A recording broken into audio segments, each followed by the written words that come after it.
హైదరాబాద్ నుండి USA, UK, Canada ఏ దేశానికైనా fastest international courier service avkai.com. Free pickup, free packing. రీసెంట్గా హైకోర్టు నుంచి ఒక జడ్జిమెంట్ వచ్చింది. అదేంటంటే కొంతకాలం పాటు ఎవరితోటైనా సహజీవనం చేసి ఆ తర్వాత అన్నీ తెలిసి కూడా సహజీవనం చేసి, అంటే అతనికి పెళ్ళయి ఉండొచ్చు, లేదా ఆమెకు పెళ్ళయి ఉండొచ్చు, పిల్లలు ఉండొచ్చు, ఇలా తెలిసి సహజీవనం చేసిన తర్వాత వాళ్ళు లైంగికంగా దాడి చేశారు లేదా లైంగికంగా ఇబ్బంది పెట్టారు అని చెప్పేసి కేసు పెట్టిన ఆ కోర్టు చెల్లదు అని చెప్పేసి జడ్జిమెంట్ ఇచ్చింది.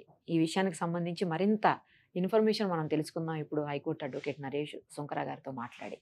నమస్తే అండి. ఈ మధ్యన రీసెంట్గా ఒక ప్రొఫెసరు ఒక స్టూడెంట్ ఇద్దరు కలిసి ఒక 2-3 ఏళ్ల పాటు సహజీవనం చేసిన తర్వాత అప్పటికే అతనికి పెళ్ళయింది, పిల్లలు కూడా ఉన్నారు. ఆ విషయాలన్నీ ఈమెకు కూడా తెలుసు. బట్ ఈ కేసులో ఏంటంటే తర్వాత ఆమె మరి ఏం జరిగిందో తెలియదు, లైంగికంగా నన్ను ఇబ్బంది పెట్టారు, లైంగికంగా నా మీద దాడి జరిగిందని చెప్పేసి ఆమె సహజీవనం చేసిన తర్వాత 2 ఇయర్స్కి పెట్టి. బట్ ఇలాంటి రిలేషన్లో సహజీవనం అన్నీ తెలిసి చేసి ఇది దాని కిందకు రాదు, అంటే లైంగిక దాడి కిందకు రాదు, అలా పరిగణించమని చెప్పేసి హైకోర్టు నుంచి తీర్పు వచ్చింది. సో దీన్ని ఎలా అర్థం చేసుకోవాలి, అంటే ఇలాంటి కేసెస్లో జాగ్రత్తగా ఉండాల్సింది ఎవరు? ఇప్పుడు లా ఈజ్ వెరీ క్లియర్ అండి. లైంగిక దాడి అని అంటే కనుక without consent and forceful penetration, అంటే బాధితురాలి యొక్క సమ్మతి లేకుండా బలవంతంగా ఆమె మీద లైంగిక దాడి చేస్తే ఆబ్వియస్లీ దాన్ని రేప్ కింద కన్సిడర్ చేస్తారు, దాన్ని లైంగిక దాడి అని చెప్పని అంటారు. ఈ కేసుకు సంబంధించి సహజీవనం అనే అంశం తెర మీదకి రావడం జరిగింది. క్లియర్గా ఆమె కూడా ఆ యొక్క కంప్లైంట్లో అదే మెన్షన్ చేయడం జరిగింది. సో సహజీవనం అని అంటే ఏంటి?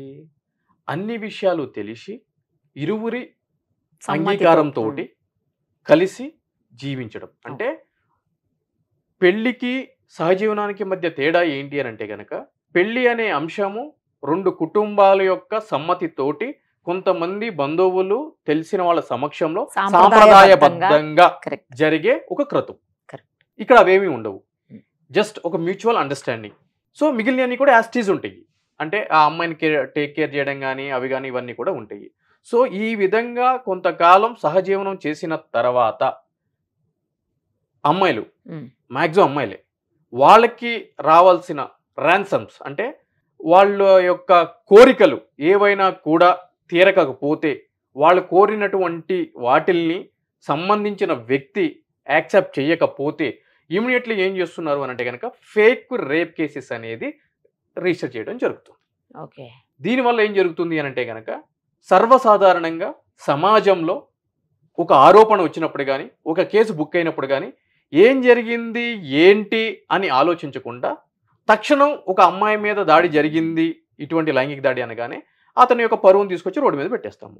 సో ఆ భయానికి భయపడి మ్యాక్సిమం కేసెస్లో అమ్మాయికి సంబంధించిన ఏవైతే కన్సిడరేషన్స్ ఉన్నాయో వాటిని సెటిల్ చేసుకోవడం జరుగుతుంది.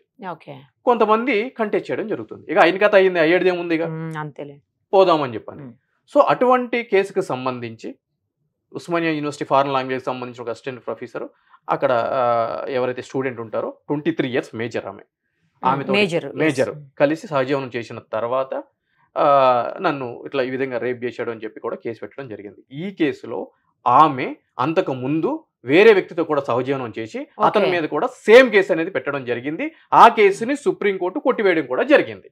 సో ఆల్రెడీ ఈ యొక్క బాధితురాలు అని పిలువబడే వ్యక్తి ఎవరైతే ఉన్నారో ఆమెకి ఈ విధంగా కేసులు పెట్టడము, బ్లాక్మెయిల్ చేయడము, డబ్బులు తీసుకోవడము ఒక ఆనవాయితీగా ఉంది.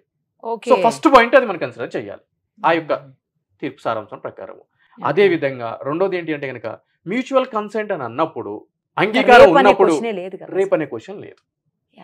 సో వీటిలన్నిటిని కూడా ప్రాథమికంగా గతంలో సుప్రీంకోర్టు వారు ఇచ్చిన తీర్పుల్ని, అదేవిధంగా వివిధ హైకోర్టు వారు ఇచ్చిన తీర్పుల్ని వాటిలన్నిటిని కూడా ఎక్స్ట్రాక్ట్ చేసుకుంటూ విశదీకరించి ఈ యొక్క కేసు నిలబడదు, ఈ కేసు ముందుకు తీసుకువెళ్ళడానికి కావాల్సిన సాక్ష్యాధారాలు కానీ కంటెంట్ కానీ ఈ కేసులో లేదు అని చెప్పి హానబుల్ హైకోర్టు వారు ఆ యొక్క కేసుని క్వాష్ చేయడం జరిగింది. ఇప్పుడు వైస్ వెర్సా అండి. ఒకవేళ ఇలాంటిదే నేను ఒక కేసు విన్నాను. మరి అది కోర్టు వరకు వచ్చిందో లేదో నాకు తెలియదు గానీ, అబ్బాయి పెట్టాడు అమ్మాయి మీద.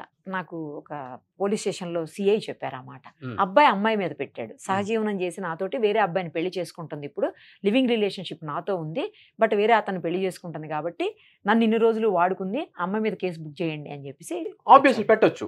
ఒకవేళ ఫైనాన్షియల్ ట్రాన్సాక్షన్స్ ఉన్నాయి, పెళ్లి చేసుకుంటాననే పేరుతోటి, నేను పెళ్లి చేసుకుంటాను, నేను ఈ భార్యగానే ఉన్నాను, నాకు చదువుకు కావాల్సి సమ్ XYZ lakhs కావాలి, లేదంటే నేను ఇంట్లో వాళ్ళకి ఇల్లు కొనుక్కోవడానికి నాకు ఇంత అమౌంట్ కావాలి, లేదు అంటే కనుక నీ ఫోన్ కొనుక్కోవడానికి, నీ బండి కొనుక్కోవడానికి, కారు అంటే వివిధ కారణాలతోటి ఆ యొక్క వ్యక్తి దగ్గర ఆమె డబ్బులు గనక తీసుకుని ఉంటే, ఫైనాన్షియల్ ట్రాన్సాక్షన్ జరిగితే గనక ఆబ్వియస్లీ చీటింగ్ కేసు అనేది నమోదు చేయడానికి పుష్కలమైన అవకాశాలు ఉన్నాయి. దాంట్లో నో డౌట్ ఎట్. ఓకే.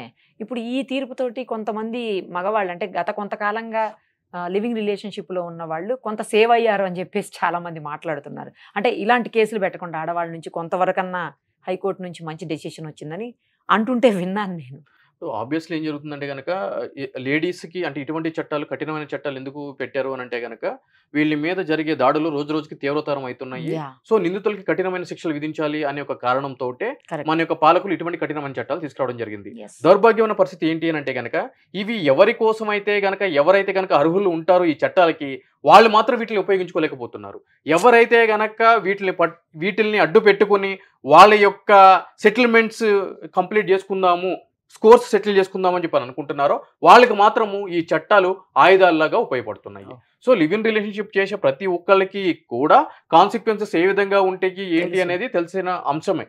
అంటే not only live in relationship, ఈ రోజు మ్యారేజ్ చేసుకుంటే కనుక రేపటి రోజున భార్యాభర్తల మధ్య గొడవలు ఏదైనా జరిగితే ఎన్ని కేసులు భార్య భర్త మీద ఫైల్ చేస్తుందో ప్రతి ఒక్క మగాడికి ప్రతి ఒక్క కుటుంబానికి తెలుసు. అసలు 498A ఎంత మిస్యూజ్ అయిందండి. అందుకే కదా ఇప్పుడు చాలా డివిసీలు కానీ, దాని తర్వాత మెయింటెనెన్స్ కేసులు కానీ, దాని తర్వాత ఒకటి కాదు అన్ని దాని తర్వాత ఇష్యూస్ ఆఫ్ కాంజువల్ రైట్స్ కానీ, డైవర్స్ పిటిషన్స్ కానీ, పర్మనెంట్ అలిమనీకి సంబంధించి కానీ, అంటే ఒక వివాదం చెలరేగింది అంటే కనుక సబ్సిక్వెంట్లీ ఒక 10-15 కేసులు ఆ యొక్క వ్యక్తి మీద పడతా ఉంటాయి.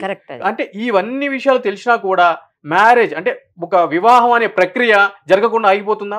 ఆగట్లేదు. ఒక నమ్మకం అనే కాన్సెప్ట్ మీద ముందుకు వెళ్ళిపోతుంది. సో అది ఏ విధంగా ముందుకు వెళ్తుందో లివ్ ఇన్ రిలేషన్షిప్ అనే కాన్సెప్ట్ దానికి మించిన వేగంతో ముందుకు వెళ్తుంది. అంటే వాళ్ళకి జరిగిందని చెప్పి నాకు జరగాలని రూల్ ఉందా? జరిగినప్పుడు చూసుకుందాం. అంతేలేండి. దాని గురించి మనం లివ్ ఇన్ రిలేషన్షిప్ చేయకుండా ఉంటామా అనే కాన్సెప్ట్ తోటి కూడా ఉండటం జరుగుతుంది. ఇవన్నీ సర్వసాధారణంగా ఉన్నాయి. ప్రజలు కూడా అంటే ఇటువంటివి అన్ని చేసేటోళ్ళు కూడా వాటికి అలవాటు పడిపోయి ఉన్నారు. ఏదైనా జరిగినప్పుడు చూసుకుందాంలే అని చెప్పని. అది దట్టు ఏది రైట్ ఏది రాంగ్ అని చెప్పి డిసైడ్ చేయాల్సిన ఫ్యాక్టర్ ఎవరికి ఉంది ఈ రోజు? ఎవరికి ఉంది? కరెక్ట్. వాళ్ళు ఎవరికైనా లైబిలిటీ ఉండాలి అని అంటే కనుక వాళ్ళ ఫ్యామిలీకి సంబంధించి లైబిలిటీ ఉంటారు. అది వాళ్ళ అండర్స్టాండింగ్. సో కాబట్టి వీటిలన్నిటి ఫస్ట్ వాళ్ళ దాకా తెలియాలి కదా. తెలియాలి. ఎగ్జాక్ట్లీ. ట్రూ. అసలు ఇంటి దాకా కూడా ఈ విషయాలన్నీ తెలియదు. కరెక్ట్. జాబులని లేకపోతే వేరే ప్రొఫెషన్ల కోసం అని వాటి కోసం అని చెప్పి సిటీస్కి వచ్చేస్తున్నారు. ఇవాళ రేపు కలిసి ఉండి హాస్టల్లో ఉండే కల్చర్ కూడా పెరిగిపోతుంది. అది కూడా ఉంది. కరెక్ట్. సో అంటే ఆడవాళ్ళు మగవాళ్ళు కలిసి ఒకే హాస్టల్లో స్టే చేసేటువంటి పరిస్థితి కూడా ఈ రోజు పెరిగిపోతుంది. ఇవి కూడా ఉన్నాయండి. అంటే హైదరాబాద్ లో తెలుసా? తెలుసు. మేనేజ్మెంట్ లో పెట్టేది ఇవన్నీ. దీనికి సంబంధించి ఎంతో మంది రాజకీయ నాయకులు కూడా వాళ్ళ యొక్క వాయిస్ ను కూడా లేవనెత్తడం జరిగింది ఈ విషయాల మీద ఏం జరుగుతుంది అని చెప్పి, ఎస్పెషల్లీ హైదరాబాద్ లో. అమ్మా, అంటే హాస్టల్స్ వెళ్ళాలని కూడా భయపడాలి. మంచిగా పద్ధతిగా ఉండేవాళ్ళు అంటే కొంచెం చూసుకుని వెళ్ళాలి. అయితే అంతేనండి. ఇక తెగిడిసిన వాళ్ళు అంటే వెళ్తారు. ఎగ్జాక్ట్లీ. అమ్మ బాబాయ్, కొత్త విషయం చెప్పారు ఇప్పుడు హాస్టల్స్ గురించి కూడా. మామూలుగా ఏవో రూమ్స్ అని ఇల్లు అని ఇవి విన్నాం కానీ హాస్టల్స్ గురించి హాస్టల్స్ కూడా కలిసి ఉండేటటువంటి ఏర్పాట్లు కూడా చేస్తున్నారు. ఆ విధంగానే ఆన్లైన్ లో కూడా యాడ్స్ అవన్నీ ఉంటాయి, దానికి సంబంధించి వాళ్ళు తీసుకుంటున్నారు కూడా ఆన్లైన్ లో బహిరంగంగానే. ఎస్, కన్సెంట్ ఉంది, మ్యూచువల్ కన్సెంట్ ఉంది అందరికి. సో ఏముంటది అని ఎట్టిపోతున్నామండి. భారతీయ సంస్కృతి అంటే సంస్కృతి సాంప్రదాయము పద్ధతులు అని చెప్పి ఎవరైతే గనక భుజాన వేసుకుని ముందుకు వెళ్తున్నారో సీన్ కట్ చేస్తే వాళ్ళ యొక్క వ్యక్తిగత జీవితాలు ఏ విధంగా ఉన్నాయి అనేది కూడా మనం చూడాల్సిన పరిస్థితి ఉంటుంది. క్వైట్ ఆపోజిట్ ఉంటున్నాయి. ప్రతి ఒక్క దానికి కూడా ఒక రాజకీయ రంగం అనేది కులుముకోవడం జరుగుతుంది. చెప్పేది ఒకటి ఉంటుంది, తెర వెనక చేసేది వేరేది ఉంటుంది. సో ఎవరిని నమ్మాలి ఎవరిని నమ్మకూడదు, ఏది నిజం ఏది అబద్ధం డిసైడ్ చేసే ఫ్యాక్టరే లేకుండా అయిపోయింది నేటి ఈ సమాజంలో. ఎటు పోతున్నామో ఏం జరుగుతుందో Yeah. అర్థం Yes. కావట్లేదు, ఇంకెక్కడికి దాకా పోతుందో ఇది. ఎస్, రైట్ అండి, thank you so much. Suman టీవీలో మీ పర్సనల్ అండ్ బిజినెస్ ప్రమోషన్స్ కోసం కింది నెంబర్కి కాంటాక్ట్ చేయండి.